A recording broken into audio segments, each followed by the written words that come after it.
लगती हो देखने में तुम तो जान ले बाहेगे। लगती हो देखने में तुम तो जान ले बा। फिर छोड़ दो तुम पीछा मेरा बात नहीं बनेगा। जिससे मेरा शादी होगा वही मजा लेगा। और जिससे मेरा शादी होगा वही मजा लेगा। समझे क्या? अरे हट पगली। मिक्स बाय शैलेंद्र बाबू।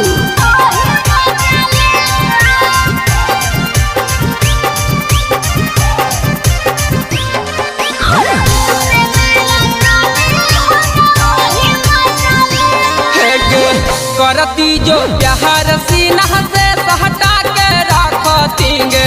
शहरी में दिल तुमको नहीं दे सकती रे। समझ में नहीं आ रहा अरे है? सुन करती जो प्यार सीना से हटा के रखतींगे। शहरी में दिल तुमको नहीं दे सकती। यह गे सोना लगती हो कि तहनी तुम क्यूट। यह गे जानू उतनी है तुम में ये टिट्यूट। फिर छोड़ दो तुम पीछा मेरा बात नहीं बनेगा। जिससे मेरा शादी होगा वही मजा लेगा। और जिससे मेरा शादी होगा वही मजा लेगा। हमर की होते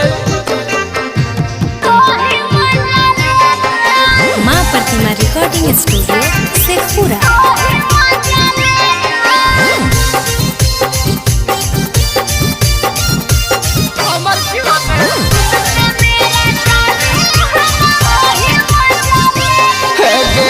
राहिटर जीवन के तुम हो जाओ या पहना गे।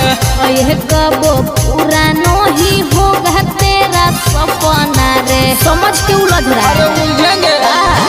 अखिलेश शैलेंद्र के तुम हो जाओ या पहना गे। यह कबो पूरा नहीं होगा तेरा सपना। गे सोना भाव तुम ही दाना ना खाओ।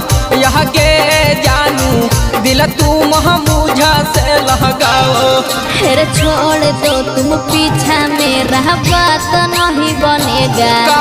जिससे मेरा शादी होगा वही मजा लेगा। अच्छा जिससे मेरा शादी होगा वही मजा लेगा।